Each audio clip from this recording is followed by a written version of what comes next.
Pascal. Le FC Nantes sans Joël Henry, claqué depuis 15 jours, mais avec Zoran Vulic, incertain jusqu'au dernier moment. Saint-Etienne toujours privé de Aon, Medj et Mendy.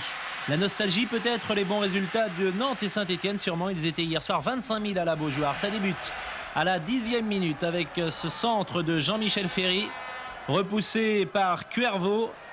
Lima pressé par Cyprien, il a vu Patrice Loco, amorti de la poitrine, il va pouvoir armer, belle repousse, toujours des problèmes de finition pour le jeune attaquant des jaunes. Attention, ce n'est pas terminé, Boruchaga, belle est avancée, c'est passé juste au-dessus, 0-0 à la mi-temps. Et juste avant la pause, l'arbitre Jean-Claude Puyalt applique les nouvelles consignes. Tacle de Tolo par derrière sur Youm, ça vaut un carton jaune.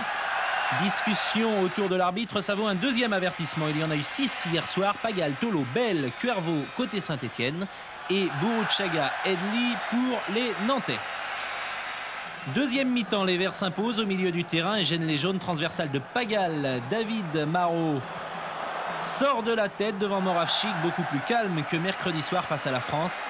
David Marot se replace très rapidement, la touche a été jouée tout aussi vite. Récupération Christophe Deguerville devant Jean-Jacques Edli et volée de Deguerville à la 57e minute.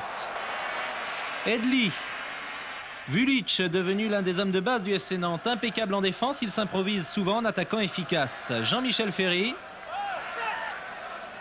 Jean-Michel Ferry, 1-2 avec Jean-Louis Lima et un arrêt de Joseph-Antoine Bell.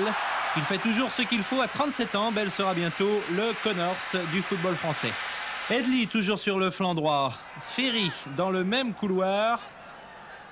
Tierno Youm. Lima s'engage et superbe arrêt de Bell d'une main.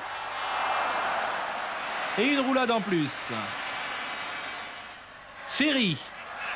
Youm, ça va mieux côté nantais après un début de deuxième mi-temps difficile. Boruchaga, il lève la tête, il n'y a personne. Alors Boruchaga revient, toujours très élégant, il lève la tête de nouveau et cette fois il a vu Lima. Pas toujours la réussite pour Jean-Louis Lima, il passe son temps à bouger sur tout le front de l'attaque. Le tournant du match maintenant à la 77e minute. Pagal récupère un ballon perdu par Vulic.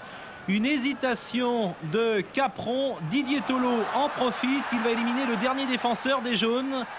Mais revenu à 100 à l'heure, Thierry Bonalaire lui chipe le ballon.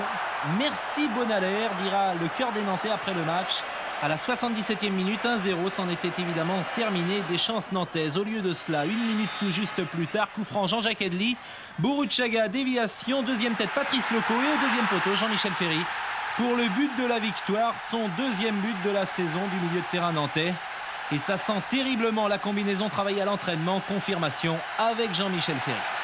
C'est un travail qu'on effectue souvent à l'entraînement et j'ai anticipé et le ballon est arrivé dans les pieds. J'avais plus qu'à le mettre au fond. Quelques minutes à tenir pour Jean-Claude Sodo avant de retrouver le mariage de son fils Thierry. Il s'est juste échappé pour voir le match l'espace de quelques heures. Dernier rush stéphanois et malgré cela 1-0. On est dans le vrai, a répété Christian Saramagna à ses joueurs à l'issue du match. Il a raison, Saint-Etienne malgré la défaite peut refaire rêver.